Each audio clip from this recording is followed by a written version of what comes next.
ஆண்டவரும் இரட்சகருமாகிய இயேசுவின் இனிய நாமத்தினாலே உங்களுக்கு என் அன்பான வாழ்த்துக்கள். அருமையான வேத தியான நேரத்திலே நீங்கள்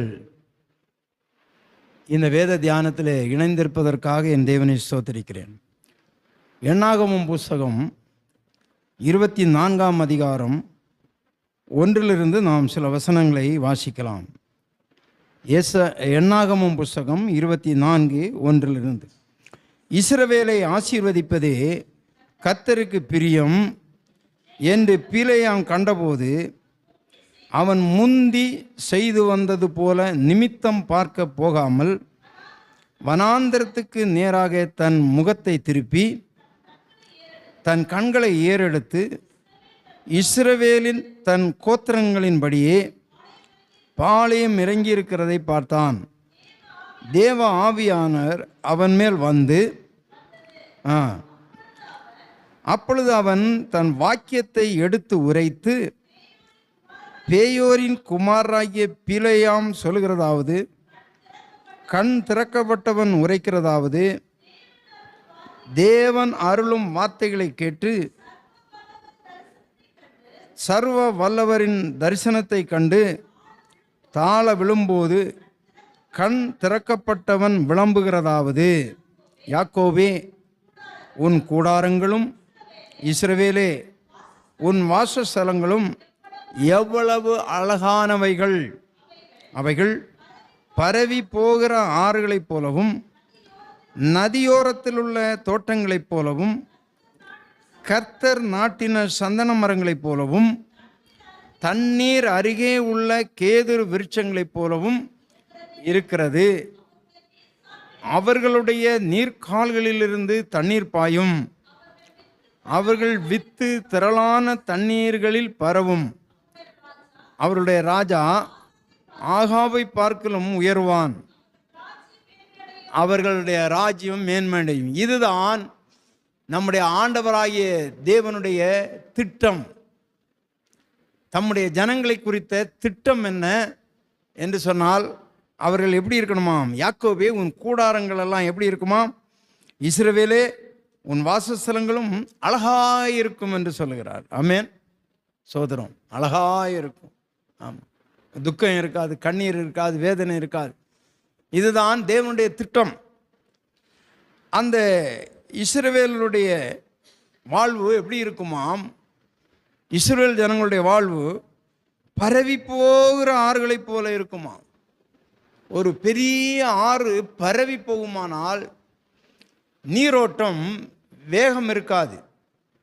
ஒடிசலான ஆறில் தண்ணீர் வேகமாக அடித்து செல்லும், அதில் இறங்குவதற்கு கஷ்டம். ஆனால் பரவி போகிற ஆறுகள் அப்படி அல்ல. அதில் இறங்கி குளிக்கலாம், துணி துவைக்கலாம், பாசனத்துக்கு தண்ணீர் மொள்ளலாம். இப்படியாக பரவி போகிற ஆறுகள் சமாதானத்தை குறிக்கிறதா இருக்கிறது. அது மாத்திரமல்ல, நதி ஓரங்களில் உள்ள ஒரு தோட்டம் எப்படி செழிப்பாக இருக்குமோ, இஸ்ரவேலை தேவன் அவருடைய திட்டத்தின்படி அப்படி ஆண்டவர் செழிப்பு உள்ளதான மக்களாக அவர் நினைவிலே அவர் கொண்டார். அது மாத்திரமல்ல, இங்கே சொல்லப்பட்டிருக்கிறது கர்த்தர் நாட்டின சந்தன மரங்களைப் போல என்று சொல்லி. மனுஷன் நாட்டின சந்தன மரம் இல்லை, இது யார் நாட்டின சந்தன மரமா? கர்த்தர் நாட்டின சந்தன மரம். ஆம், அதே போல வாசனை. சந்தன மரம் மிக விலை உயர்ந்தது, வாசனை நிறைந்தது. அந்த சந்தன மரத்தை போல வாசனை நிறைந்த ஒரு வாழ்வு இஸ்ரவேல் ஜனங்களுக்கு ஆண்டவர் நியமித்த வாழ்வு. புரிகிறதா உங்களுக்கு? தண்ணீர் அருகே உள்ள கேதுரு விருட்சங்களைப் போல செழிப்பாக வளர்கிறதான ஒரு அனுபவம். இதுதான் இஸ்ரவேல் ஜனங்களை குறித்த தேவ திட்டம். இப்பொழுது பாலாக்கு என்கிறதான ஒரு ராஜா, இந்த பிலேயாம் ஒரு குறி சொல்லுகிறவன். அவன் எது சொன்னாலும் நடக்கும், அதுதான் அதில் ஒரு விசேஷம். அவன் எது சொன்னாலும் நடக்கும். அந்த பாலாக்கு, அந்த முந்தின அதிகாரங்களில் நீங்கள் வீடுகளில் போய் வாசியுங்கள், அவன் அந்த பிலேயாமை அழைத்து சொல்கிறான், நீ எங்கூட வரணும்ப்பா. இஸ்ரவேல் ஜனங்கள் கோத்திரம் கோத்திரமாக பாளையம் இறங்கி இருக்கிறாள். நான் ஒரு மேட்டில் மலையின் மேலே உச்சியில் உன்னை கொண்டு போய் அந்த ஜனங்களுக்கு நேராக நீ கை நீட்டி அவர்களை சபிக்க வேண்டும் என்று சொல்லுகிறான். சரியப்பா, ஆனாலும் நான் கொஞ்சம் கர்த்தர்கிட்ட கேட்டு வரேன். அவன் குறி சொல்லுகிறவனாக இருந்தாலும் அவன் நம்முடைய கர்த்தர் பேரில் அவனுக்கு கொஞ்சம் நம்பிக்கை இருந்தது. அவன் என்ன ஒரு நாள் அவன் சொல்லுகிறான், நான் கர்த்தரிடத்தில் கேட்டு, கர்த்தர் சொன்னார், அவன் உன்னை அழைக்கிறான் அல்லவா, நீ அவனோடு போ, ஆனாலும் கூட நான் இஸ்ரவேல் ஜனங்களை ஆசீர்வதிப்பது தான் என்னுடைய திட்டம், நீ எந்த விதத்திலும் அவர்களை சபிக்கக்கூடாது என்று சொல்லி, சரி என்று சொல்லி அவன் சொன்னான், நான் கர்த்தர் சொல்லுகிறது தாங்க செய்வேன், நான் உன்னோட வரேன், பரவாயில்ல அப்படின்னு. அப்படி அழைத்து கொண்டு போவான். பிரியமானே, அவன் அங்கே போய் சொல்லுவான், இந்த ஜனங்களை நான் சபிக்க மாட்டேன் என்று சொல்லி. அதன் பிறகு பாருங்க 14ஆம் வசனம் 23:14, அவனை பிஸ்காவின் கொடுமுடியில் இருக்கிற சோப்பீமின் வெளியிலே அழைத்து கொண்டு போய் 7 பலிபீடங்களை கட்டி ஒவ்வொரு பலிபீடங்களும் ஒவ்வொரு காளையும் ஒவ்வொரு ஆட்டுக்கடாயும் பலியிட்டான். இப்பொழுது அவன் சொல்கிறான், இப்பொழுது பலியிட்டு ஆண்டவர் சொல்லுகிறது தான் நான் சொல்லுவேன் என்று. அதன் பிறகு என்ன சொல்கிறான், 18ஆம் வசனம் வாசிங்க, இல்லை 17 வாசிங்க. அவனிடத்தில் அவன் வருகிற போது அவன் மோவாபின் பிரபுக்களோட கூட தன்னண்டையிலே தன்னுடைய சர்வாங்க தகனபலி அண்டையிலே நின்று கொண்டிருந்தான். பாலாக் அவனை நோக்கி கர்த்தர் என்ன சொன்னார் என்று கேட்டான். அப்பொழுது அவன் தன் வாக்கியத்தை எடுத்துரைத்து, பாலாக்கே, எழுந்திருந்து கேளும், சிப்போரின் குமாரனை எனக்கு செவிகொடும், பொய் சொல்ல தேவன் மனிதன் அல்ல, மனமாற அவர் மனுபுத்திரனும் அல்ல, அவர் சொல்லியும் செய்யாதிருப்பாரோ அவர் வசனித்தும் நிறைவேற்றிருப்பதோ, இதோ ஆசீர்வதிக்க கட்டளை பெற்றேன், அவர் ஆசீர்வதிக்கிறார், அதை நான் திருப்பக்கூடாது. அல்லேலூயா சொல்லலாமா? ஆமாம், அவர் ஆசீர்வதிக்கிறாரப்பா, இஸ்ரவேல் ஜனங்களை ஆசீர்வதிக்கிறது தான் அவருக்கு பிரியம். அவர் ஆசீர்வதிக்கிறார், நான் என்ன பண்ணக்கூடாது? தடை பண்ணக்கூடாது. 21, அவர் யாக்கோபிலே அக்கிரமத்தை காண்கிறதும் இல்லை, இஸ்ரவேலிலே குற்றம் பார்க்கிறதும் இல்லை, அவருடைய தேவனாய கர்த்தர் அவர்களோடு இருக்கிறார், ராஜாவின் ஜெய கம்பீரம் அவர்களுக்குள்ளே இருக்கிறது, தேவன் அவர்களை எகிப்திலிருந்து புறப்பட பண்ணினார், காண்டாமிருகத்துக்கு ஒத்த பலன் அவர்களுக்கு உண்டு. அதனால இப்போ என்னன்னா, அந்த பாலாக்கு அங்கே முன்னால் நீங்கள் படிச்சிங்கன்னா தெரியும், உன் வீடு நிறைய பொண்ணும் வெள்ளியும் தரம்பா அப்படின்னு பிரபுக்களை அனுப்பி உனக்கு என்ன வேணுமோ தர, அவங்கள சபிக்கணும் அப்படின்னு சொன்னால் என்னன்னா, இங்கே சபிக்கணும்னு இருக்குல்ல, சூனியம் பண்ணு, அவங்களுக்கு என்ன பண்ணு, சூனியம் பண்ணு. அந்த அவன் சொல்கிற சாபம் என்னவா மாறும்? சூனியமாக மாறும். அதனால் இதை கேட்ட இவன் என்ன பண்ணுவான், முதல்ல போகமாட்டான். இதுக்கு முன்னால் உள்ள சரித்திரத்தை படிச்சிங்களா, முதல்ல போகமாட்டான். அவன் வீடு நிறைய பொண்ணும் வெள்ளியும் தரேன்னு ஒன்று போவான். ஆண்டவர் இவன் கழுதையின் மேலே ஏறி போகும்போதே தூதனை நிறுத்தி பட்டயத்தோடு நிற்பார். அந்த கழுதை என்ன பண்ணும், படுத்துக்கொள்ளும், அடிப்பான், திரும்ப எழும்பி இவனை காலை சோரோடு தேய்ச்சிட்டு போவோம், திரும்பவும் அடிப்பான். அப்போ தான் கழுதை பேசும் வாயை திறந்து, ஏயா தூதன் எதிரில் நிற்கிறான், நான் போயிருந்தா உன்னை வெட்டி போட்டிருப்பான் அப்படின்னு சொன்னோம். அன்பு தெய்வ பிள்ளைகளை, இதெல்லாம் அவன் மீறி போய் கடைசியில் அடிபட்டு கீழே விழுந்து எழும்பி அப்போ தான் இவன் கண் திறக்கப்பட்டது. அதான் இங்கே அந்த 24ஆம் அதிகாரத்தில், கர்த்தர் அருளும் வார்த்தைகளை கேட்டு சர்வவல்லவரின் தரிசனத்தை கண்டு தாழ விழும்போது கண் திறக்கப்பட்டவன் விளம்புகிறது. இஸ்ரவேல் ஜனம் பரவி போகிற ஆடுகள் சந்தன மரம் போன்றது, அவர்களை ஒன்றுமே பண்ண முடியாது என்று சொல்லிவிட்டு, நான் சொன்னேன்லவா, என்ன சொன்னேன், சூனியம் பண்ண கூப்பிட்டான். அதை எங்கே சொல்கிறான் பாருங்க, 23ஆம் வசனம், 23 வாசிங்க. யாக்கோவுக்கு விரோதமான மந்திரவாதமும் இல்லை, இஸ்ரவேலுக்கு விரோதமான குறி சொல்லுவதும் இல்லை, தேவன் என்னென்ன செய்தார் என்று கொஞ்ச காலத்திலே யாக்கோபையும் இஸ்ரவேலையும் குறித்து சொல்லப்படும். இந்த ஜனம் துஷ்ட சிங்கம் போல எழும்பும், பால சிங்கத்தை போல நிமிர்ந்து நிற்கும் என்று சொல்லுறான். அதனாலப்பா இவனை அந்த மக்களுக்கு மந்திரம் செய்தாலும் பலிக்காது, சூனியம் பண்ணாலும் பலிக்காதப்பா, அவர்களால் கர்த்தரால் ஆசீர்வதிக்கப்பட்ட ஜனம். அல்லேலூயா சொல்லலாமா? எனவே அன்பு தெய்வ பிள்ளைகளே, அதனால தான் ஆண்டவர் சொன்னால், உனக்கு விரோதமாக எழும்பும் ஆயுதம் வாய்க்காமல் போகும். உனக்கு விரோதமாக எழும்பும் ஆயுதம் வாய்க்காமல் போகும்னு ஏசாயாவில் சொல்லுவார். உனக்கு விரோதமாக எழும்பும் ஆயுதம் வாய்க்காமல் போகும். அல்லேலூயா சொல்லலாமா? ஆண்டவராய் தேவன் உங்களை கைவிடவே மாட்டார். உனக்கு விரோதமாக எழும்புகிற ஆயுதம் ஒருபோதும் வாய்க்காமல் போகும். கவனமாக இருங்க. உங்களுக்கு விரோதமாக எழும்பும் ஆயுதம் ஒருபோதும் வாய்க்காது, ஒருபோதும் வாய்க்காது. எனவே அவன் சொல்லுகிறான், யாக்கோபுக்கு விரோதமான மந்திரவாதமும் இல்லை, இஸ்ரவேலுக்கு விரோதம் குறை சொல்லுவேன். அதனால் நீ என் வீடு நிறைய பொன்னும் வெள்ளி நீ எதை தந்தாலும் கூட நான் என்ன பண்ண முடியாது, அவர்களை சபிக்கவே முடியாது. அல்லேலூயா சொல்லலாமா?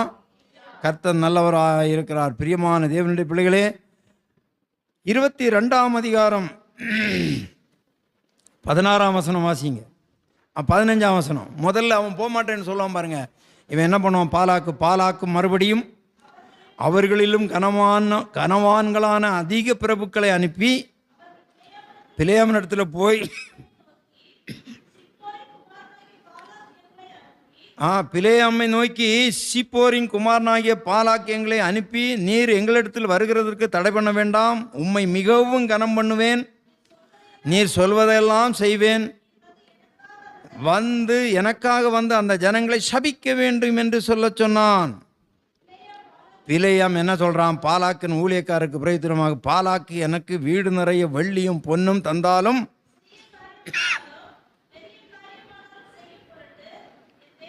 ஆண்டோடைய கட்டளையை மீற மாட்டேன். அல்லேலூயா சொல்லலாமா? இஸ்ரவேல் ஜனங்களே, நீங்களும் நானும் தான் இஸ்ரவேல் ஜனங்கள். உங்களுக்கு விரோதமாக எந்த பில்லி சூனியமும் எந்த விதமான குறி சொல்லுதரும் மந்திரமும் பலிக்காது என்பதை முதல்ல நீங்கள் ஆணித்தரமாக கற்று தெரிந்திருக்க வேணும். அல்லேலூயா சொல்லலாமா? கர்த்தருக்கு ஸ்தோத்திரம். அப்போ இஸ்ரவேலை ஆண்டவர் ஆசீர்வதிக்கும் போது எப்படி ஆசீர்வதிப்பாராம்? கூடாரங்கள் மகிழ்ச்சியினால் இருக்கும், சந்தன மரம் போல வாசனை வீசுகிறவர்களாக இருக்கும், பரவி போகிற ஆறுகளைப் போல சமாதானம் உங்களுக்கு உண்டாயிருக்கும், கேதுரு மரங்களைப் போல, கேதுரு மரம் எல்லாம் நல்ல விலை உயர்ந்த மரம், வருமானம் உங்கள் குடும்பங்களில் வருமானங்கள் அதிகமாக இருக்கும். இப்படி தான் தேவன் இஸ்ரவேல் மேலே வைச்ச திட்டம். இப்போ உங்களுக்கு புரிஞ்சுதா? அதான் முன்னுரை திட்டத்தை உங்களுக்கு சொல்லிட்டேன். இப்போது நான் தலைப்பு என்ன சொன்னேன்? இஸ்ரவேல் ஜனங்கள் மேலே தேவனுடைய திட்டமும் தேவனுடைய ஜனத்தினுடைய நிலைமை. தேவன் திட்டம் என்ன வைத்திருக்கிறார்? இஸ்ரவேல் ஜனங்களை அவர் வீட்டை ஆசீர்வதிக்கணும், வருமானங்களை ஆசீர்வதிக்கணும், அவர்கள் நல்ல பேரும் புகழுமாக இருக்கணும்னு தான் இஸ்ரவேல் ஜனங்களை ஆண்டவர் சித்தம் கொண்டு அவர் ஆசீர்வதித்தார். ஆனால் இஸ்ரவேல் ஜனங்களுடைய நிலைமையை முதல்ல தெரிஞ்சுக்கிடுங்க. அவங்கள பற்றி ஆண்டவர் இப்போ என்ன சொல்கிறார்? அதை ஏசாயா தீர்க்கதரிசி சொல்கிறார். பல ஆண்டுகள் ஆன பிறகு ஏசாயா தீர்க்கதரிசி, ஆதியிலேயே ஆண்டவர், என்னாகும் புஸ்தகத்திலேயே ஆண்டவர் இஸ்ரவேலை ஆசீர்வதிப்பது தான் கர்த்தருக்கு பிரியம், எப்படி ஆசீர்வதிப்பேன் என்றெல்லாம் சொல்லிவிட்டார். ஆனால் இந்த ஜனங்கள் எல்லாம் பல நூற்றுக்கணக்கான ஆண்டுகள் தேவனை மறந்தும் தேவனும் மறுதலித்தும் தேவனுக்கு பிரியமில்லாத காரியங்களை செய்தும் அவர்கள் என்ன ஆயிட்டாங்க? எப்படி மாறிட்டாங்களான்னு தெரியுமா? ஏசாயா 1:3 வாசிங்க. மாடு தன் எஜமானையும் கழுதை தன் ஆண்டவனின் முன்னணையையும் அறியும், இஸ்ரவேலோ அறிவில்லாமலும் என் ஜனம் உணர்வில்லாமலும் இருக்கிறது. இந்த இஸ்ரவேல் ஜனங்கள் என்ன பண்ணிட்டாங்க? ஆண்டவரை விட்டு சோரம் போயிட்டாங்க, ஆண்டவரை மறந்தார்கள். பல இடங்களில் சொல்வார், என்னை மறந்தார்கள், எண்ணில் அடங்காத நாட்களாக என்னை மறந்தே போய்விட்டார்கள். நீங்கள் படியுங்க, யாத்ராம் புஸ்தகம் இன்னும் மற்ற புஸ்தகங்களை படியுங்க. அவர் சொல்லுவார், என் ஜனங்கள் எல்லாரும் இங்கே நன்றாய் கவனிக்க வேண்டும், இஸ்ரவேலோ அறிவில்லாமலும் என் ஜனம் உணர்வில்லாமலும், ரெண்டு சொல்றார். இஸ்ரவேல் ஜனம் என்று சொன்னால், அன்பு தெய்வ பிள்ளைகளே, ஆண்டவராகிய தேவன் சிருஷ்டித்த ஜனங்களிலே ஒரு கூட்டம் மக்கள் நம்முடைய ஆண்டவராகிய தெய்வத்தை சொந்த இரட்சகராக தெய்வமாக வழிபட்டார்கள். அவர்கள்தான் இஸ்ரவேல் ஜனங்கள். மற்ற ஜனங்கள் எல்லாம் பாகாலை தெய்வமாக வணங்கினார்கள், அஸ்தரோத்தை தெய்வமாக வணங்கினார்கள், இப்படியாக சூரிய தேவதையை வணங்கினார்கள். பல தெய்வங்களை அவர்களுக்காக செய்து கொண்டு மனம் போன போக்கில் வாழ்ந்து அவர்கள் மனசும் மாமிசமும் விரும்பினதை செய்தார்கள். வேதம் சொல்லுகிறது, தங்கள் பிள்ளைகளை தீ கடக்க பண்ணினார்கள். தீ மிதிக்கிறாங்களே, தீ கடக்க பண்ணினார்கள். தங்கள் சரீரங்களை கீறி கொண்டார்கள். தங்கள் சரீரத்திலே அந்த பச்சை குத்துறாங்க பாருங்க, அதெல்லாம் எழுதி கொண்டார்கள். அந்நிய தெய்வத்தை அவர்கள் எழுதி கொண்டார்கள். இப்படியாக அங்கே அவர் தம்முடைய ஜனங்கள் சோரம் போனதை குறித்து சொல்லுவார். இந்த ஜனங்கள் இஸ்ரவேல் ஜனங்கள் என்று சொன்னால் பொதுவான கிறிஸ்தவர்கள். யாரு? பொதுவான கிறிஸ்தவர்கள் இஸ்ரவேல் ஜனங்கள். ஆமாம், இன்றைக்கு கிறிஸ்தவர்கள் என்று சொல்லுகிறவர்கள் எல்லாரும் கிறிஸ்துவை ஏற்றுக்கொண்டவர்கள் அல்ல. நன்றாக கவனிக்கணும். அநேகர் கிறிஸ்தவ குடும்பத்திலே பிறந்ததுனாலே கிறிஸ்தவ பெயர்களை வைக்கிறார்கள். பள்ளிக்கூடத்தில் சேர்க்கும்போது என்ன ரிலீஜியன் என்று கேட்கும்போது கிறிஸ்டின் என்று சொல்லுவார்கள். ஆனால் அவர்கள் கிறிஸ்துவை அறிந்தவர்களும் அல்ல, கிறிஸ்துவை பிரதிபலிக்கிறவர்களும் அல்ல. அவர்கள் எல்லாரும் ஒரு பேருக்கு கிறிஸ்தவர்களாக இருக்கிறார்கள். இதுதான் இஸ்ரவேல் ஜனங்கள். அடுத்தது என்ன சொல்கிறது? இங்கே நாம் வாசிக்கிறோம் 3ஆம் வசனம், ஏசாயா 1:3. மாடு தன் எஜமானையும் கழுதை தன் ஆண்டவனின் முன்னணையையும் அறியும், இஸ்ரவேலோ அறிவில்லாமலும் என் ஜனம் உணர்வில்லாமலும். அப்படியானால் இந்த கிறிஸ்தவர்கள் என்று சொல்லுகிற கூட்டத்திலே ஒரு கூட்டம் மக்கள் கிறிஸ்துவை சொந்த இரட்சகராக ஏற்றுக்கொண்டு கிறிஸ்துவுக்காக வாழ்ந்து கொண்டிருக்கிற அவர்கள்தான் என் ஜனம் என்று ஆண்டவர் உரிமை பாராட்டுகிறார். அல்லேலூயா சொல்லலாமா? அப்போ நான் உங்களை கேட்குறேன், இன்றைக்கு நீங்கள் இஸ்ரவேலராக இருக்கிறீர்களா இல்லை அவருடைய ஜனமாக இருக்கிறீர்களா? இஸ்ரவேலர்னு சொன்னால் பொதுவான கிறிஸ்தவர்கள். அவர்கள் கிறிஸ்துவ உபதேசத்தின்படி நடக்க மாட்டாங்க, கிறிஸ்துவை சொந்த இரட்சகராக ஏற்றுக்கொள்ளலை, கிறிஸ்தவன் வச்சிருக்கிறாங்க. ஆனால் என் ஜனம் என்று சொல்லுகிறது அவருக்கு சொந்தமானவர்களாக அதிலிருந்து சிலரை ஆண்டவர் தெரிந்து கொண்டிருக்கிறார். அப்போது நீங்கள் அந்த தெரிந்து கொண்ட என் ஜனத்தில் இருக்கிறீங்களா இல்லை பொதுவான இஸ்ரவேலில் இருக்கிறீங்களா? அவருக்காக தெரிந்து கொண்ட ஜனமாக. அப்போ அந்த ஜனம் என்ன பண்ணுறதாம்? அந்த பொதுவான இஸ்ரவேல் ஜனம் என்னவா இருக்கிறாங்களா? அறிவில்லாமல் இருக்கிறார்கள். இந்த தெரிந்து கொள்ளப்பட்ட இந்த ஜனம் என்னவா இருக்கிறாங்க? உணர்வு இல்லாமல் இருக்கிறாங்க. அல்லேலூயா சொல்லலாமா? உணர்வு இல்லாமல் இருக்கிறாங்க.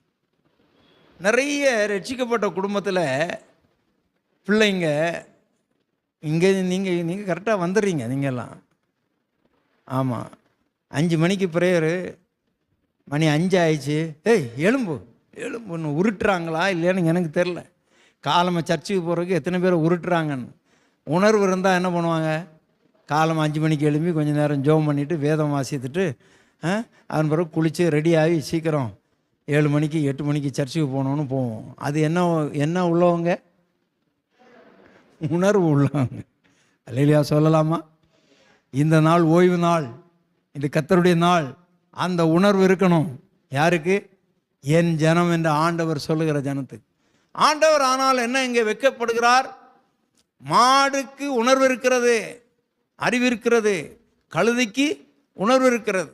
ஆமாம் பிரியமானவளே, மாடுக்கு நானெல்லாம் எல்லாமே நான் செய்யாத தொழிலே இல்லைங்க. ஆமாம், நான் மாடு மேய்ச்சிருக்கிறேன், ஆடு மேய்ச்சிருக்கிறேன், வயலில் உழுதுருக்கிறேன், நட்டு இருக்கிறேன், களை எடுத்துருக்கிறேன், பயிர் நிலங்களில் நான் பயிரிட்டிருக்கிறேன். எல்லாம் பெரிய மந்தையாக இல்லை. ஒரு பசுமாடு எங்கள் வீட்டில் வாங்கி விடுவாங்க. அதை கன்றுக்குட்டியிலே நாங்கள் அதுக்கு புல் அறுத்து அதை மேய கொண்டு போய் விட்டு அதை வளர்த்து ஆளாக்கி அதை குட்டி போட்டோடனே கறவல் மாடாக விற்றுருவாங்க. புரிகிறதா? அந்த நாளில் நான் சொல்கிற நாளில் ஒரு 200 ரூபாய்க்கு ஒரு கன்றுக்குட்டி வாங்குவாங்க. அது கன்று போட்ட பிறகு 10,000 ரூபா வரைக்கும் விற்கும். அது சிறுக சேமிப்பது போல் அதுக்கு செலவு பண்ணுறது 10,000 ரூபாய்க்கு மேலே செலவாகும். ஆனால் அது எப்படின்னா மலைகளில் மேய விடுறது, அங்கெல்லாம் மேய விட முடியாது இங்கே மாதிரி. அது ஒரு குச்சியை அடித்து அதில் ஒரு நீளமான கயிறை கட்டி அது பயிர் நிலங்கள் இருக்கிற இடங்கள்லாம் ஃபுல்லாக அங்கே மேய்ச்சல் உள்ள இடங்களில் விடுவாங்க. சரி, இந்த இப்படி நான் இதுதான் எனக்கு ஒரு மாடு வாங்கி கொடுத்தாங்க, சோத்திரம். இந்த மாடை நான் என்ன பண்ணுவேன், காலமே ஸ்கூலுக்கு போகிறதுக்கு முன்னால் கொண்டு போய் ஒரு இடத்துல நல்லாக ஆணி அடித்து அதை கட்டி மேய விட்டுட்டு போயிடுவேன். அதன் பிறகு நான் பள்ளிக்கூடம் போயிட்டு வந்து நான் என்ன பண்ணுவேன்னால், வந்த உடனே 4 மணி 4:30 மணிக்கு பள்ளிக்கூடம் விட்டு வந்த உடனே 6 மணி வரைக்கும் புல் அறுப்பேன். போய் மலைகளில் அறுத்து அதுக்கு நைட்டு தீனி, மறுநாள் காலம் வரைக்கும் உள்ள தீனி எல்லாத்தையும் கொண்டு வந்து அறுத்து விட்டு என்ன பண்ணுவேன், என்னுடைய மாடை அவிழ்ப்பதற்கு நான் போவேன். கொஞ்சம் நேரம் தாண்டி விட்டால் அதற்கு தெரியும் என் எஜமானனை இன்னும் காணவில்லை என்று சொல்லிட்டு அது மேய்கிறதை நிறுத்திவிடும். மேய்கிறதை நிறுத்திவிட்டு கொஞ்சம் பொழுது சாய சாய 2 காதையும் அப்படியே கூர்மையாக நிமித்திட்டு அப்படியே பார்க்கும். என்னை கண்டவுடனே அதுக்கு ஒரு சந்தோஷம் பாருங்க. மாடு தன் எஜமானனை அறியும். புரிகிறதா உங்களுக்கு? இவ்வளோ விளக்கம் சொன்னாதான் நீங்களும் தலையாட்டுறீங்க. ஆமென், சோத்திரம். மாடு தன் எஜமானனை அறியும். கழுதை அதற்கு ஒரு சுபாவம், அது உணர்வு உள்ளது. அது என்ன பண்ணும் அப்படின்னு சொன்னால், காலமை அந்த காலங்களில் சலவை தொழிலாளி, அதன் பிறகு இந்த உப்பு வியாபாரம் பண்ணுறவங்க, பஞ்சு வியாபாரம் பண்ணுறவங்க, துணி வியாபாரம் பண்ணுறவங்க, அந்த காலத்தில் எல்லாம் கழுதையை தான் அவர்கள் வாகனமாக வைத்திருந்தாங்க. இப்போ எல்லாம் என்ன பண்ணிடுறாங்கன்னா, நான் நிறைய நாள் பார்த்துருக்குறேன், ஒரு டிவிஎஸ் 50 குறைஞ்சபட்சம், அதில் இடியப்பம்னு சொல்லிட்டு அதில் ஒரு ஸ்பீக்கர் பாக்ஸையும் கட்டிட்டு இடியப்பம் நான் இடியப்பம் வாங்கலான்னு வீட்டிலேருந்து அப்படியே வர்றதுக்குள்ளால அவன் அடுத்த தெருவில் இடியப்பம். இவன் வியாபாரம் பண்ணக்கூடியவனா? ஒரு தெருவில் போனால், ஒரு வீட்டு முன்னால் ஒரு 50 வீடு இருக்குன்னா ஒரு 2 நிமிஷம் நின்று இடியப்பம்னு கூப்பிடணும். இவன் இங்கே இடியப்பம் அந்த தெருவில் சொன்ன மாதிரி அவன் இடியப்பம் வரான்னு ஓடி போனால் அவன் அந்த தெருவு போயிருப்பான். இந்த காலம் அப்படி ஆகிப்போச்சு. ஆமாம், கூவி விற்றுட்டு போகிறான்னு. அது யார் தான் வாங்குவாங்களோ எனக்கு ஒன்றும் புரியலை. அவனுக்கும் வியாபாரம் நடக்குது. என் ஜனங்கள் என்ன இல்லாமல் இருக்கிறாங்க? உணர்வும் இல்லை, அறிவும் இல்லாமல் இருக்கிறாங்க. ஆமாம், இந்த கழுதை தன் எஜமான் துணி துவைக்கிறதுக்கு அதிகமாக யூஸ் பண்ணுவாங்க. ஆற்றங்கரைக்கு மூட்டையை ஏற்றி வச்ச உடனே அந்த கழுதை நடக்க ஆரம்பிக்கும். கரெக்டாக போய் என்ன பண்ணும், அந்த ஆற்றண்டையில் போய் நின்றுடும். அதுக்கு மேலே நடக்காது. அவர் வருவார், அதெல்லாம் இறக்கிட்டு அதை மேய விடுவார். இவர் மேய்ஞ்சி முடிஞ்ச பிறகு சாயங்காலம் எல்லாம் காஞ்சி போன துணியெல்லாம் எடுத்து இந்த கழுதையின் மேலே வச்சுட்டு என்ன பண்ணுவார், போ அப்படின்னு சொல்லுவார். இது கரெக்டாக தன்னுடைய ஆண்டவனுடைய முன்னணையை அறிந்து அங்கே போய் வீட்டாண்ட போய் நிற்கும். நம்ம எல்லாம் என்ன பண்ணுவோம்னா, கூகுள் மேப்பு போடுறோம், வயக்காட்டில் போய் வண்டி நிற்கிது. மனுஷனை நம்பலை. நான் ஒரு மனுஷனை ஒரு நாள் வழி கேட்டேங்க. இந்த ஊருக்கு செங்கல்பட்டு தாண்டி கிராம ஊழியத்துக்கு போகணும், எல்லாம் போயிட்டாங்க, நான் இப்போ ஒண்டியாக போகிறேன். இந்த ஊருக்கு 8 கிலோமீட்டர் போகணுன்னு ஒருத்தன் சொன்னான். அவனும் மனுஷன்தான் என்ன மாதிரி. நான் ஒரு 3.5 கிலோமீட்டர் போனேன். போய் எனக்கு ஒரு சந்தேகம். நான் எப்பவும் ஒருத்தரை நம்பவே மாட்டேன், 10 இடத்துல கேட்பேன். அதனால் அவனை ஒருத்தரை கேட்டேன், இந்த ஊருக்கு எங்கே போகணும் சார்? நீங்கள் 2 கிலோமீட்டர் தாண்டி வந்துட்டீங்கன்னு. நல்லா கவனிங்க, முதல்ல ஒருத்தனை கேட்டால் இவன் 8 கிலோமீட்டர் போகணுன்னா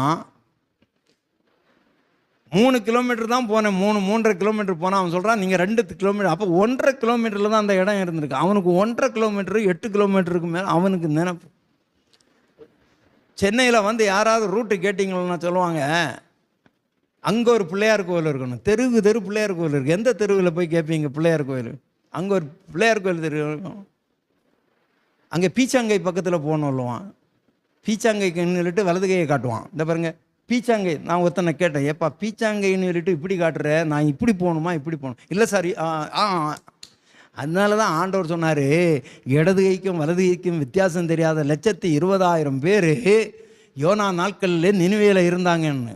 உங்களுக்கு புரியுதா? இந்த இடது கைக்கும் வலது கைக்கும் வித்தியாசம் தெரியல. இன்னைக்கு நம்ம தமிழ்நாட்டில் இருக்கிறாங்க. ஐயா அந்த ஊருக்கு போனோம், அவன் சொல்லுவான் அப்படி பீச்சாங்கை பக்கம் போகணும், இதில் தான் அவன் பீச்சாங்கை. சோத்தாங்கை பக்கம் போகணும், அவன் இதில் தான் துணுவான் போல இருக்கு. ஒருத்தன் சொல்கிறான், சார் அங்கே போனீங்கன்னா ஒரு பிள்ளையார் கோயில் பக்கம் இருக்கும், அங்கே ஒரு நாட்டார் கடை இருக்குது, அங்கேருந்து லெஃப்ட்டில் போங்கன்னு. அவன் ரைட்டில் போகிறதுக்கு லெஃப்ட், அவன் இங்கிலீஷ் மேதை. என்ன பண்ணுறது? நம்ம ஒவ்வொருத்தன்ட்டு அட்ரஸ் கேட்டு, அதனால கவர்மெண்ட் என்ன பண்ணிச்சு, நீ யார்கிட்டையும் அட்ரஸ் கேட்காத, கூகுள் மேப் அது கரெக்டாக கொண்டு போய் ஆற்றுக்குள்ளால் விட்டுச்சான். சிலரை வயக்காட்டுக்குள்ளால் விட்டுச்சான், சிலரை முட்டு சந்தில் கொண்டு போய் விட்டுச்சு. இதுக்கு மேலே போகிறதுக்கு வழியே இல்லை. ஏன்னா அது குழம்பி போய் கிடக்குது, அதுக்கு மூளை கெட்டு போய் கிடக்கிறது. அதனால தான் என்ன ஒன்றுமே புரியல. நாசியில் சுவாசம் உள்ள மனுஷனை நம்பாத, கூகுள் மேப்பை உண்டாக்குனவனையும் நம்பாத, வழிபோக்கனையும் நம்பாத அப்படின்னு சொல்லிட்டு ஆண்டவர் சொல்லி வச்சிருக்கிறார். எவ்வளோ பார்த்தீங்களா? ஆண்டவர் சும்மா சொன்னார். நம்ம திடீர்னு ஒருத்தனை பார்த்து உனக்கு அறிவும் இல்லை உணர்வும் இல்லைன்னு சொன்னால் விடுவாங்களா நம்மளை? ஆனால் ஆண்டவர் என்ன சொல்கிறார், மாட்டுக்கு இருக்கிற அறிவு கூட உனக்கு இல்லை, கழுதைக்கு இருக்கிற உணர்வு கூட என் ஜனத்துக்கு இல்லை அப்படின்னு சொன்னார். ஆனால் என் ஜனத்தை நான் எப்படி நினச்சிருந்தேன், சந்தனம் போல. நிறைய பேர் பிள்ளையை பெற்று ஆளாக்கி பெரிய பிள்ளையாகி எவன் கூட ஓடி போன பிறகு சொல்லுவான், நான் உன்னை என்ன மாதிரி வளர்த்தேன், என் நெஞ்சில் போட்டு வளர்த்தேன், நான் கூட சாப்பிடல, உனக்கு போட்டேன் வளர்த்தேன், நான் என்ன மாதிரி நினச்சேன், உன்னை ராஜாத்தி மாதிரி வைக்கணும்னு நினச்சேன், போய் சேர்ந்துட்டியேன்னு. எத்தனை பேர் மார்பிள் அடித்து புலம்புறாங்க பார்த்தீங்களா? கழுதை தேஞ்சு கட்டரும்பா போன கதையில் நிறைய குடும்பங்கள் போய் கொண்டிருக்கிறது.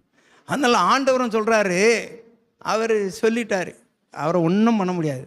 மாடுக்கு அறிவு இருக்குது, கழுதைக்கு உணர்வு இருக்குது, என் ஜனம் ரெண்டும் இல்லை அப்படின்னு சொல்லிட்டார். சோத்திரம். அன்பு தெய்வ பிள்ளைகளே, இந்த உணர்வு இல்லாமல் போன ஜனத்துக்கு என்ன தண்டனை வந்தது, என்ன ஆக்கினை வந்ததுன்னு நீங்கள் பார்த்தீங்கன்னா, கர்த்தருக்கு சோத்திரம். நான் 5ஆம் வசனம் வாசிங்க, ஏசாயா 1:5. இன்னும் நீங்கள் ஏன் அடிக்கப்பட வேண்டும், அதிகமாய் விலகி போகிறீர்களே, தலையெல்லாம் வியாதியும் இருதயம் எல்லாம் பலட்சியமாயிருக்கிறது. நன்றா கவனிங்க, நான் சொல்லலை, உள்ளங்கால் தொடங்கி உச்சந்தலை மட்டும் அதிலே சுகமே இல்லை. ஆமாம், புரிகிறதா? இந்த அறிவு இல்லாமல் உணர்வு இல்லாமல் போகிறதுனால மக்கள் என்ன ஆகி போச்சு, அதாவது தலையெல்லாம் வியாதி, தலையில் வியாதி. அடுத்தது இதயம் பலட்சியமாகி போயிட்டது, ஹார்ட்டில், இதயத்தில். அதோட நின்றுதானு பார்த்தா உச்சந்தலை தொடங்கி உள்ளங்கால் மட்டும் சுகமே இல்லை. அல்லேலூயா சொல்லலாமா? ஆமாம். எதனால்? உணர்வும் இல்லை, அறிவும் இல்லை. நான் உங்களை யாரையும் சொல்ல, நீங்கள் எல்லாம் அறிவாளிங்க, உணர்வுவாங்க. என்ன சொல்கிறேன், உதாரணத்துக்கு என்ன சொல்கிறேன், போன மாதம் ஒரு 8-9 கல்யாண வீடு, எல்லா கல்யாணத்துக்கும் போனோம். அன்பு தொல்லை. எனக்கு சுகர், பாயாசம் தொடக்கூடாது, ஐஸ்கிரீம் தொடக்கூடாது. ஒரு கல்யாணத்துக்கு போனேங்க, ஒரு நண்பர் வந்தார். பிரதர் சாப்பிட்டீங்களா? சாப்பிட்டேன், வாங்க போகலாம், அடுத்த ஒரு சாப்பாடு இருக்கு. என்னன்னு? ஐஸ்கிரீம். நான் சொன்னேன், ஐயா நமக்கு அது வேண்டாம், ஒவ்வாது. சும்மா இருங்க பிரதர், வாங்க பிரதர். அவருக்கு ஒன்று எனக்கு ஒன்று வாங்கி கொடுத்தார். நான் ஒரு ஓரமாக வந்து அதை ருசித்து சாப்பிட்டேன். எவ்வளோ மனுஷன், என்னோட வயசாகலை, அவருக்கும் சுகரு, கடகடன்னு ஓடி இன்னும் 2 கையிலையும் வாங்கிட்டு வர்றாரு. அவங்க மனைவி சொல்கிறாங்க, பிரதர் இவர் திருந்தவே மாட்டார் அப்படின்னு. அவர் தான் திருந்தலைன்னு பார்த்தா என்னையும் என்ன பண்ணிட்டார், கவுத்திட்டார். 2வது கொண்டு வந்து சாப்பிடுங்க பிரதர். என் ஜனம், நான் அறிவில்லாமலும் உணர்வு இல்லாமலும் வாங்கி சாப்பிட்டேன். அடுத்த இன்னொரு கல்யாணம், அங்கே போனால் ஒரு சட்டியில் இளநீ பாயாசம், இளநீயில் ஒரு பாயாசம், அடுத்தது ஒரு பாயாசம், அது என்னமோ ரசகுல்லாவோ என்னமோ போட்டு அது ஒரு பாயாசம், அப்புறம் ஒரு ஸ்வீட்டு, அப்புறம் இன்னொரு ஸ்வீட்டு, 2 வச்சுருக்குறாங்க. எதையும் நான் விடலை. என் ஜனம் அறிவும் இல்லை, உணர்வும் இல்லை. அதையும் சாப்பிட்டாச்சு. கீழே வந்தேன்.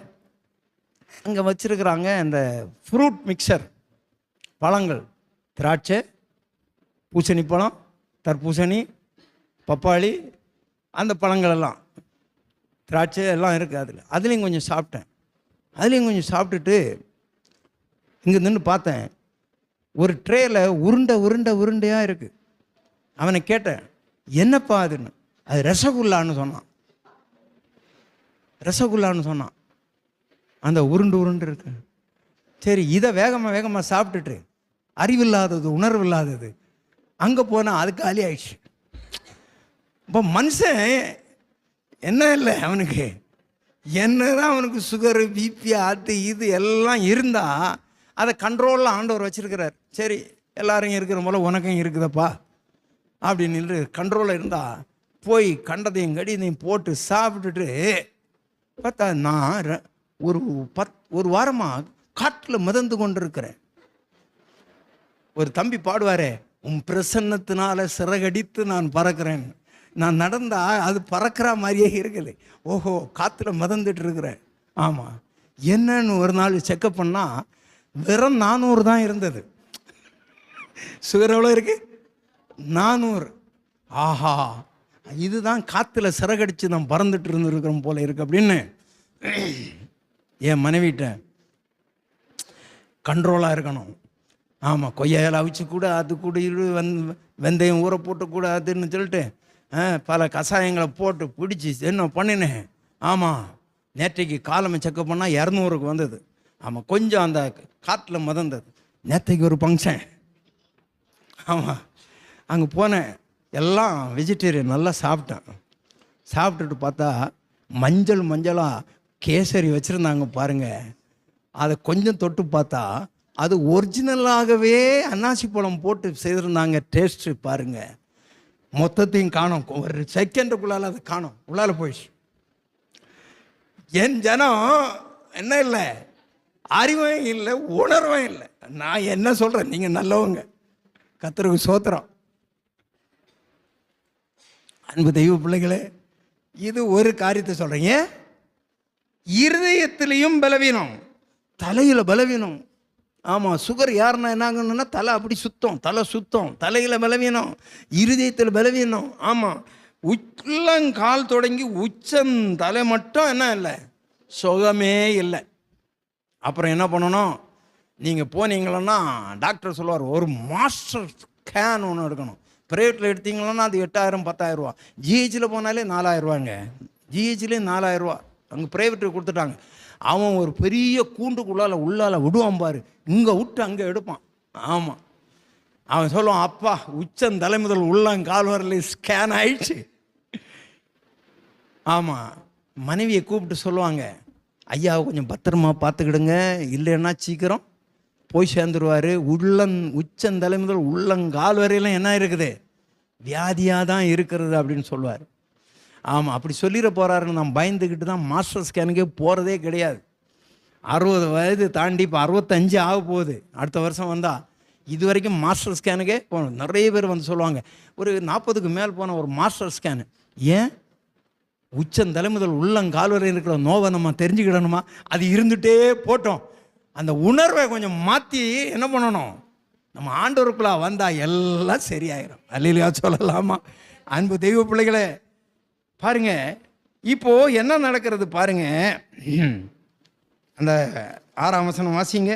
உள்ளங்கால் தொடங்கி உச்சந்தலை மட்டும் அதில் சுகமே இல்லை, அது காயமும் வீக்கமும் நொதிக்கிற ரணமுள்ளதாக இருக்குது. இந்த சுகர் அதிகமாக வந்தால், ஒரு புண்ணு வந்தால் ஆறவே ஆறாதுங்க, தெரிஞ்சுக்கிடுங்க. அதில் நொதிக்கிற அப்படியே குத்திகிட்டே இருக்கணும். ஆமாம், அது சீல் பிதுக்கப்படவும் மாட்டாமலும் கட்டப்படாமலும் எண்ணெயினை ஆற்றப்படாமலும் இருக்கிறது. உங்கள் தேசம் பாழாயிருக்கிறது, உங்கள் பட்டணங்கள் எல்லாம் அக்கினியினால் சுட்டரிக்கப்பட்டது. உங்கள் நாட்டை அந்நியர் உங்கள் கண்களுக்கு முன்பாக பட்சிக்கிறார்கள், அது அந்நியரால் கவிழ்க்கப்பட்ட தேசம் போல் இருக்கிறது என்று சொல்லிட்டு சொல்றாரு. இப்போ சியோன் குமாரத்தி யாரு? ரட்சிக்கப்பட்ட ஜனம்தான். அந்த குமாரத்தி எப்படி இருக்கிறாளாம்? சீயோன் குமாரத்தி திராட்சை தோட்டத்தில் உள்ள ஒரு குச்சி போலவும் வெள்ளரி தோட்டத்தில் உள்ள ஒரு குடிசை போலவும் முற்றுகை போடப்பட்ட பட்டணம் போலவும் மீந்திருக்கிறாள். இந்த திராட்சை தோட்டத்தை போய் பாருங்கள். அந்த தேனி மாவட்டம் அங்கங்கே போனீங்களா, நல்லா திராட்சை தோட்டம். இந்த திராட்சை தோட்டம்லாம் 20 வருஷம் 30 வருஷம் இருக்குன்னு சொல்கிறாங்க. இதெல்லாம் அந்த காலர்னு ஆன பிறகு பார்த்தீங்கன்னா திராட்சை தோட்டத்தில் திராட்சை செடி இருக்காது, அங்கங்கே நாட்டி வச்சுருக்கிற குச்சி மட்டும்தான் இருக்கும். நம்ம கதி எப்படி ஆகி போச்சு பார்த்தீங்களா? திராட்சை தோட்டத்தில் உள்ள குச்சியை மாதிரி ஆயிடுச்சான். வெள்ளரி தோட்டத்தை போட்டுட்டு அதில் ஒரு குடிசை வச்சுருப்பாங்க பாதுகாப்புக்கு. இப்போ வெள்ளரி தோட்டம் இல்லாமல் போச்சு, குடிசை மட்டும் பாழாக உட்காந்துருக்கு. அந்த கதி ஆயிடுச்சான் நம்முடைய சீயோன் குமாரத்தி. அன்பு தெய்வ பிள்ளைகளே, அதனால் கொஞ்சம் கவனமாக இருக்கணும். அதனால் ஒரு 3-4 காரியங்களை நான் வேகமாக சொல்லிடுறேன், 5 நிமிடத்தில் முடிச்சிருவேன். ஏசாயா 5:13 வாசியுங்கள். என் ஜனம் இப்பொழுது அறிவில்லாமல் எப்படி இருக்கிறாங்கன்னு பாருங்க. ஏசாயா 5:13. என் ஜனங்கள் அறிவில்லாமல் சிறைப்பட்டு போனான். நன்றாய் கவனிங்க. என் ஜனங்கள் அறிவில்லாமனாலே சிறைப்பட்டு போனாங்கன்னா ஜெயிலுக்கு போனாங்கன்னு அர்த்தம் இல்லை. நல்லா கவனிக்கணும்.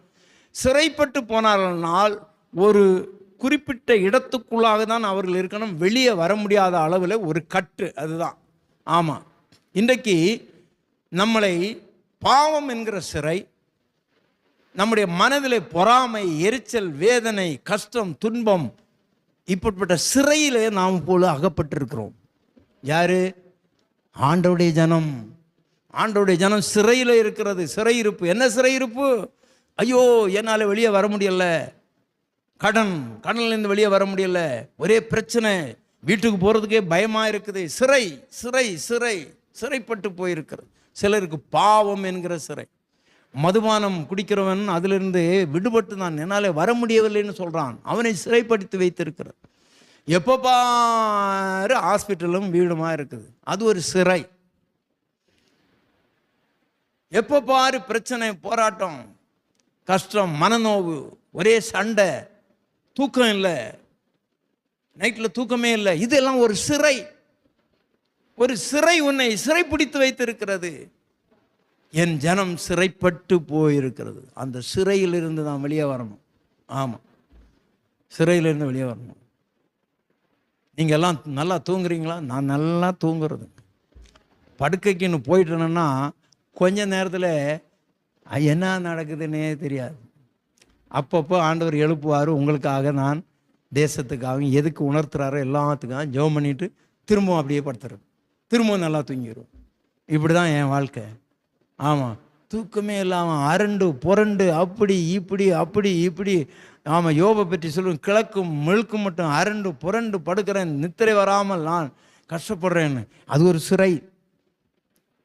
ஜெபம் பண்ணுங்க, ஆண்டவரே இந்த சிறையிருப்பு என்னுடைய வாழ்க்கையில் இன்னும் மாற வேண்டும், எனக்கு இறங்கும், என்னை மன்னியும் ஆண்டவர். இந்த சிறையிருப்பு தயவுசெய்து என்னுடைய மைண்டை விட்டு மாறட்டும். ஆமாம், சோதரம்.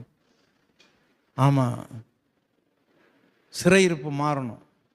சிலர் ராத்திரி அலறி அடிச்சு எழுப்புவாங்க அப்படி. ஏன்னா இவங்க படுக்கும்போதே ஒரு நிம்மதி இல்லாமல் படுப்பாங்க. அது இது அப்படி இப்படி. அது ராத்திரி வந்து பேயா வந்து போட்டு அமுக்கும். இந்த சிறையிருப்பெல்லாம் உங்களை விட்டு மாறணும், நிம்மதியாக படுத்துங்க. ஆமாம், சங்கீதம் 4 நினைக்கிறேன். தேவரீர் ஒருவரை என்னை சுகமாய் நான் படுத்துக்கொண்டு நித்திரை செய்தேன் என்று சொல்லுவார். 4ஆம் சங்கீதத்தில் இருக்கும். கடைசி வசனம் பாருங்க. நித்திரை செய்வேன் கர்த்தாவே, நீர் ஒருவரை என்னை. ஆமாம், சமாதானத்தோடு படுத்துக்கொண்டு நித்திரை செய்யணும். ஆண்டவர் ஒருவரே என்னை சுகமாய் தங்கப்பணும். எதையும் நினைக்காதுங்க. ஆமாம், நிறைய மாமியார் மாருங்க, நீங்கள் எல்லாம் இல்லை, அப்படி இல்லைன்னு நினைக்கிறேன். மருமகளாம், ஐயோ வந்து வாச்சுது பாரு அப்பா, ஓ ராத்திரி கனவுல மாமியாரை மருமக என்ன பண்ணுவான், உருட்டுக்கட்டை எடுத்து துரத்துவா. இவங்க அலறி எழும்பி உட்காந்து, ஐயோ நல்ல வேலை அப்பா, அவங்க அம்மா வீட்டுக்கு போயிருக்கிறா, அப்பா நானும் வந்துட்டாலோன்னு நினச்சேன். நினைக்காதுங்க. படுத்துக்கொண்டு நித்திரை செய்யும்போதே சமாதானமாக படுங்க. அல்லேலூயா சொல்லலாமா? ஆண்டவர் நல்லவராக இருக்கிறார். பிரியமானுளே, சிறை வேண்டாம். பாவம் என்கிற சிறை, விட முடியாத காரியங்கள் சிறை. அந்த சிறை இருப்பு நம்ம விட்டு மாறணும். அல்லேலூயா. ஆமாம், என் ஜனங்கள் அறிவில்லாமல் சிறைப்பட்டு போனாங்க. அல்லேலூயா. ஆமாம், சிறைப்பட்டு போகிறாங்க. இன்னொன்று நீதிமொழிகள் 19:2 வாசிங்க. நீதிமொழிகள் 19:2 அதில் என்ன சொல்லப்பட்டிருக்கு? முற்பகுதி, ஆத்துமா அறிவில்லாமல் இருப்பது மனிதனுக்கு நல்லதல்ல. ஆத்துமா அறிவு இருக்கணும் மனிதனுக்கு. என்ன அறிவு இருக்கணும்? ஆத்துமா அறிவு இருக்கணும். உள்ளானம் ஒரு மனுஷன் இருக்கிறான், அவன் தான் ஆத்துமா. அந்த ஆத்துமாவை குறித்த அறிவு இருக்கணும். அந்த ஆத்துமா நம்முடைய இந்த பூமியிலே வாழ்நாள் முடிந்த பிறகு இந்த ஆத்துமா தேவனோடு போகும். அங்கே தேவனுடைய இளைப்பாறுதலில் இந்த ஆத்துமா போய் இளைப்பாறணும். இந்த ஆத்மா இளைப்பாறுவதற்கு போவதற்கு இந்த உலகத்திலே இந்த ஆத்மாவை நாம் பரிசுத்தமாய் காத்துக்கொள்ள வேண்டும். இந்த ஆத்மாவை குறித்த அறிவு இருக்க வேண்டும். நமக்கு அறிவு இருக்கணும். நீங்கள் நான் ஒரு காரியத்தை, ஒரு பேப்பரை எடுங்க, A4 சீட்டுன்னு சொல்லுவாங்களே, ஒரு பேப்பர், பிள்ளைங்களுடைய நீட்டு பாடப்புத்தகம், அதில் நடுவில் ஒரு கோடை போட்டுட்டு உங்களுடைய வாழ்நாளில் உங்கள் சரீரத்துக்கு என்ன செய்கிறீங்க, காலமே என்ன சாப்பிட்றீங்க, எவ்வளோ நேரம் தூங்குறீங்க, எழும்புறீங்க, பிரயாசப்படுறீங்க, வேலைக்கு போகிறீங்க, வீட்டை பெருக்கிறீங்க, கஷ்டப்படுறீங்க, எல்லாவற்றையும் எழுதுங்க. பணம் சேர்த்து வைக்கிறீங்க, அதை பண்ணுறீங்க, இதை பண்ணுறீங்க, எல்லாம் எழுதிட்டே வாங்க. இதெல்லாம் எதுக்காக? சரீரத்துக்காக. அந்த வலது பக்கத்தில் ஒரு பாதி இடம் விட்டுருக்கிறதுல உன் ஆத்மாவுக்காக என்ன செய்தேன்னு எழுதுனா எத்தனை பேர் என்ன எழுதுவீங்கன்னு எனக்கு தெரியாது. 99% எதுக்காக தான் எழுத முடியும்? சரீரத்துக்காக. நான் நல்லா உடுத்தணும், நல்லா சாப்பிடணும், நல்லா இது பண்ணணும், அப்படி இருக்கணும், இப்படி இருக்கணும், வீட்டை பெருக்கணும், வீட்டை சுத்தமாக வைக்கணும், வேலைக்கு போகணும், சம்பாதிக்கணும், அப்படி பண்ணணும். ஆத்மாவுக்காக நீ என்ன செய்தா என்று எழுதுனா, ஞாயிற்றுக்கிழமை 5 மணிக்கு அந்த ஐயா வருவார், நான் ஒரு 5:30க்காவது போய் சேர்ந்துடணும்னு ஒரு காரியத்தை தான் எழுதுவீங்களா? அப்போ அந்த ஆத்மாவுக்கு காலம் எழுமணுன்னு என்ன ஜெபம் பண்ணீங்க, எவ்வளோ நேரம் ஜெபம் பண்ணீங்க, வேதம் வாசித்தீங்க, அந்த ஆத்மாவை கத்தரோடு வச்சுருந்தீங்களா, ஆத்மாவை குற்றமில்லாத வச்சு? ஏன்னால் ஆத்மா எங்கே போகும்? பரலோகத்துக்கு போகிறது. இந்த சரீரம் மண்ணுக்கு மண்ணாக போய்விடும். அப்போது ஆத்மா அறிவில்லாமல் இருப்பது மனிதனுக்கு, அந்த ஆத்மா அறிவே இல்லைங்க. எண்ணத்தை உண்போம், எண்ணத்தை புசிப்போம் என்கிறதான கவலை தான் மக்களுக்கு இருக்கே தவிர பரலோகம் போகிறதுக்குரிய தகுதி அடைய வேண்டியதான தகுதி யாருக்குமே இல்லை. 2 பாயிண்ட் சொல்லிட்டேன்ல. 3வது ஓசியா 4:6 வேகமாக எடுத்து வாசிங்க. ஓசியா 4:6 என் ஜனங்கள் அறிவில்லாமையினாலே என்ன ஆகிறாங்க? சங்காரம் ஆகிற. எத்தனாவது பேஜம்மா? 1052வது பக்கத்தில் பாருங்கள். என் ஜனங்கள் அறிவில்லாமையினால சங்காரம் ஆகுறாங்க அப்படின்னு சொன்னால் அழிஞ்சு போகிறாங்க, சங்காரம் ஆகுறாங்க. ஆமாம், உடம்புல சுகம் இல்லை, வாழ்க்கையில் கஷ்டம், துன்பம், சங்காரம் ஆகிட்டே இருக்கிறாங்க. நிறைய பேரை கேட்டு பாருங்கள், என்னம்மா எப்படி இருக்கிறீங்கன்னா, சாவு மட்டும்தான் ஏன் வரல, மீதி எல்லாம் வந்துச்சேயான்னு வருவாங்க. சங்காரம் ஆகிட்டு இருக்கிறாங்க. கடைசியாக சொல்லப்பட்டிருக்கிறது 1 தெசலோனிக்கர் 4:16. அதாவது பாருங்க, ஆத்மாவில் அறிவில்லாமல் இருக்கிறது, சிறைப்பட்டு போகிறது, சங்காரமாகிறது. கடைசியாக 1 தெசலோனிக்கர் 4:13 என்ன சொல்லுகிறது? அன்றியும் சகோதரர்களே, நித்திரை அடைந்தவர்கள் நிமித்தம் நாம் துக்கித்து அறிவில்லாது இருக்கிறது எனக்கு மனதில்லை. என்ன சொல்றாரு?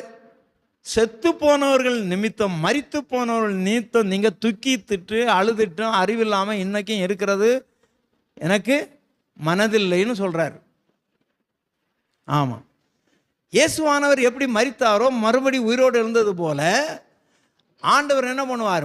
கிறிஸ்துவுக்குள் மரித்தவர்களை ஒரு நாள் கொண்டு வருவார். அதனால நீங்கள் ஒருவரை ஒருவர் இந்த வசனத்தினால் தேற்றுங்க. நீங்கள் என்ன பண்ணிட்டு இருக்கீங்க? அழுதுகிட்டே இருக்கிறீங்க, துக்கப்பட்டுட்டே இருக்கிறீங்க, அது எனக்கு மனதில்லை. அல்லேலூயா சொல்லலாமா? ஆமாம்.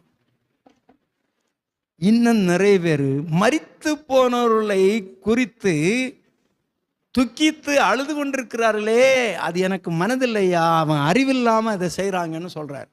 ஆண்டவர் சும்மா சொன்னார், என் ஜனங்கள் அறிவில்லாமல் சங்காரம் போகிறாங்க. இன்னும்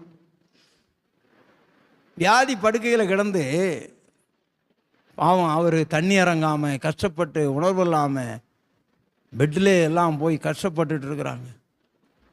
அவங்க உட்காந்துட்டு தலைமாட்டில் உட்காந்து இன்னும் ஒரு 15 வருஷம் எசேக்கியா ராஜாவை போல் ஆயுஷை கூட்டி கொடுப்பாரு. 15 வருஷம் இன்னும் இவங்க என்ன பண்ணணும்? படுக்கையில் இருந்துக்கிட்டு அடிச்சுட்டு இருக்கணுமா. என்ன ஆசீர்வாதத்தை கேட்குறாங்க பார்த்தீங்களா? நல்லா இருக்கும்போது போகணும். நான் தான் கேட்டுட்ருக்கேன். பிரசங்கித்து கொண்டே இருக்கும்போது ஐயா மயங்கி விழுந்தார், மேலே போய் சேர்ந்துட்டாருன்னு எல்லாரும் சொல்கிற மாதிரி இருக்கணும். படுக்கையில் கிடந்துட்டு இழுத்துட்டு கிடந்து விடுறதுக்கு மனசே இல்லை. மக்களுக்கு இவரை வழி அனுப்புறதுக்கு மனசே இல்லை. என் ஜனங்கள் அறிவில்லாமல், நீங்கள் வீட்டில் போய் படிங்க தெசலோனிக்கேயர்ல. ஆமாம், துக்கித்து அறிவில்லாமல் இருக்கிற எனக்கு மனதில்லை. இயேசுவானவர் மரித்து உயிரோட்டு போனார், அங்கே இளைப்பாறுதலில் போயிருக்கிறாங்க. இன்னமும் நினச்சி அழுதுட்டு இருக்காதுங்க. ஆமாம், இன்னும் நினச்சி துக்கம் கொண்டாடிட்டு இருக்காதுங்க. ஆமாம், இன்னும் 1 வருஷம் ஆனவொன்னே உட்காந்து ஐயோ ஐயோ ஐயோன்னு. நிறைய பேர் என்ன பண்ணுவாங்க தெரியுமா? அந்த 1 வருஷம் 2 வருஷம் ஒரு இடத்துல ஒட்டியிருந்தாங்க, 15வது வருட நினைவு நாள் அப்படின்னு. இந்த ஜனங்கள் எப்படி இருக்கிறாங்களா? அறிவில்லாமல், உணர்வு இல்லாமல் இருக்கிறாங்களாம். ஒரே வசனத்தில் சொல்லிடுறேன். ரோமர் 1ஆம் அதிகாரம் 21 வாசிங்க. ரோமர் 1:21. உணர்வு இல்லாமல் இருக்கிறாங்க. தேவனை அறிந்தும் தேவன் என்று மகிமைப்படுத்தாமல் சோதரியாமல் இருந்து சிந்தனையினாலே வீணரானார்கள். உணர்வில்லாத அவருடைய இருதயம் இருளடைந்தது. 23ஆம் வசனம். அழிவில்லாத தேவனுடைய மகிமை அழிந்து போகிற மனுஷர்கள், பறவைகள், மிருகங்களுக்கு, ஊரும் பிராணிகளுக்கு சாயலாய் மாற்றி ஒப்பாய் மாற்றி இதுதான் தெய்வம் தெய்வம் என்று கும்பிட்டு இருக்கிறாங்களாம். உணர்வு இல்லாதவர்கள். புரிகிறதா? 25 வாசிங்க. தேவனுடைய சத்தியத்தை பொய்யாய் மாற்றி சிருஷ்டியை தொழுது சேவியாமல், சிருஷ்டிகரை தொழுது சேவியாமல் சிருஷ்டியை தொழுகிறார்களாம். நன்றாய் கவனிக்கணும் பிரியமானே. இன்றைக்கு மக்கள் உணர்வு இல்லாமல் இருக்கிறாங்க. தெய்வத்தை விட்டு விட்டு மனிதனுடைய காரியங்களை தெய்வமாக்கி வந்து என்ன பண்ணுறாங்க? பூஜை பண்ணுறது, அதை பண்ணுறது, இதை பண்ணுறது, இதை நினைங்க, அதை நினைங்க. இங்கே வாசக்காலை எப்படி மாற்றி வைங்க, இங்கே கிச்சனை வைங்க, அங்கே பெட்ரூம் வைங்க, அங்கே இது பண்ணு, இங்கே தண்ணியை வை, இங்கே தொடப்பக்கட்டையை வை, அங்கே அதை பண்ணு, இதை பண்ணு என்ன சொல்லி இல்லாத காரியங்கள். தெய்வத்தை மறந்துட்டாங்க. தெய்வம் சர்வ வல்லமையுள்ளவர். தெய்வம் சர்வ வல்லமையுள்ள, அவரால் செய்ய முடியாத ஒன்றுமில்லை. நீ அவரை நோக்கி ஜெபம் பண்ணு, உன்னுடைய வாழ்க்கையில் இருக்க எல்லாம் போயிடும். நீ இதை பார்க்குற, அதை பார்க்குற, இங்கே தெய்வம் இருக்குது, அங்கே தெய்வம் இருக்குது. வேண்டாம். ஆண்டவராகிய தெய்வம் சர்வ வல்லமை உள்ளவர். இந்த உணர்வு நமக்கு இருக்க வேண்டும். இன்றைக்கி இஸ்ரவேல் ஜனங்களுக்கே அந்த உணர்வு இல்லை. மோசே என்ன பண்ணார்? 40 நாள் சீரா மலையில் போய் ஆண்டரோடு உறவாடி கொண்டு கட்டளை பெற்று இங்கே பூமிக்கு வரும்போது இவன் என்ன பண்ணிட்டான்? கன்றுக்குட்டியை செய்து வச்சுக்கிட்டு என்னை காப்பாற்றும், என்னை காப்பாற்றும், என்னை காப்பாற்றும்னு சொல்லிட்டு கிடக்கிறான். பார்த்தீங்களா எவ்வளோ கொடுமை? பார்த்தீங்களா எவ்வளோ கொடுமை? உணர்வு இல்லாமல் இருக்கிறாங்க அன்னைக்கும் இன்றைக்கும்.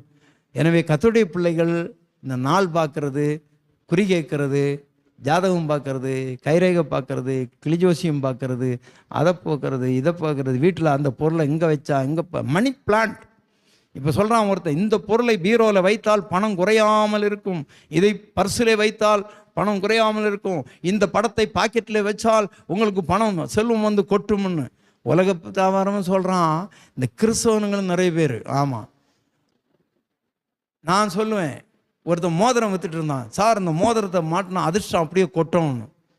நான் சொன்னேன், நீ மரத்தடியில் உட்காந்துக்கிட்டு உனக்கு கையில் 10 விரல் இருக்குது, காலில் 10, கையில் 10, காலில் 10 மாட்டிட்டு போயா உனக்கு செல்வம் வந்து வீட்டில் கொட்டும். வீட்டில் போய் உட்காரு. மரத்தடியில் உட்காந்து மக்களை ஏமாற்றிட்டு இருக்கிற. நீ யோசித்து பாருங்க, அவன் ஒரு மோதிரத்தை விற்று நம்மளை ஏமாற்றி செல்வந்தனா நம்ம மாறிடுவோமா? அது இல்லை, செல்வந்தவனா மாறுறதா இருந்தால் அவன் 10 வரலையும் 10 மாட்டியிருப்பானே. அவன் ஏன் என்ன ஏமாற்றி விற்கிறான்? மக்கள் இன்றைக்கு அறிவில்லாமலும் உணர்வு இல்லாமலும் இருக்கிறார்கள் பெரியம்மாள். எனவே வேதத்தின்படி நாம் ஜெபிக்கலாம். எங்களை அதிகமாக நேசிக்கிற நல்ல தகப்பனே உமக்கு ஸ்தோத்திரம். இஸ்ரவேல் ஜனங்களை நீர் ஆசீர்வதிக்க சித்தமாக இருந்தீர். பாலாக்கை பார்த்து பிலேயாம் சொன்னான், இஸ்ரவேலுக்கு விரோதமான குறி சொல்லுதலும் மந்திரவாதம் இல்லை, அவர்களுக்கு காண்டாமிருகத்துக்கு ஒத்த பலன், அவர்களை ஆண்டவர் ஆசீர்வதிக்க சித்தம் கொண்டவராக இருந்தார். பரவி போகிற ஆறுகளைப் போலவும், கர்த்தர் நாட்டின சந்தன மரங்களைப் போலும், நீர்ப்பாய்ச்சலான இடத்தில் இருக்கிற கேதுரு மரங்களைப் போலும் ஆண்டவர் ஆசீர்வதிக்க சித்தம் கொண்டவராக இருக்கிறேன். ஆனால் வேதம் சொல்லுகிறது, என் ஜனங்கள் அறிவில்லாமலும் என் ஜனங்கள் உணர்வில்லாமலும் இருக்கிறார்கள். ஆண்டவராய் தேவனே, நாங்கள் அறிவில்லாமல் ஆத்தும அறிவு எங்களுக்கு காணப்பட வேண்டும். மாம்சத்தை குறித்த சிந்தை அல்ல. நாங்கள் சிறைப்பட்டு போகாதபடி, எங்கள் உணர்வுகள் சிறைப்பட்டு போகாதபடி எங்களை நீர் காத்துக்கொள்ளும். நாங்கள் சங்காரமாகக்கூடாது ஆண்டவரே. மரித்து போனவர்களை குறித்து நாங்கள் நினைத்து புலம்பிக் கொண்டு இருக்கக்கூடாது ஆண்டவரே. எங்களை உணர்வுள்ளவர்களாய் மாற்றும் ஆண்டவர். பிள்ளைகளை ஆசீர்வதியும். பிள்ளைகளோட குடும்பங்களே நன்மைகள் ஆண்டவரே செழித்துவங்கி இருப்பதாக. இஸ்ரவேல் ஜனங்களுடைய அந்த ஒரிஜினாலிட்டியான ஆசீர்வாதம் பிள்ளைகளுக்கு உண்டாகட்டும் ஆண்டவரே. என் ஜனங்கள் ஆசீர்வதிக்கப்பட்ட ஜனம் அல்லவா, அப்படியா நாங்கள் காணப்படுங்கள். எங்கள் குற்றங்கள் குறைகளை எங்களை விட்டு மாற்றும், எங்களை பரிசுத்தப்படுத்தும், வரைக்கு ஆயத்தப்படுத்தும். இயேசுவின் ஜெபிக்கிறேன் பிதாவே, ஆமென். எல்லாரும் சேர்ந்து சொல்லலாம். என் ஆத்துமாவே கர்த்தரை ஸ்தோத்திரி, என் முழு உலமையோட பரிசுத்த நாமத்தை ஸ்தோத்திரி. என் ஆத்துமாவே கர்த்தரை ஸ்தோத்திரி, கர்த்தர் செய்த சகல உபகாரங்களையும் மறவாதே. ஆமென்.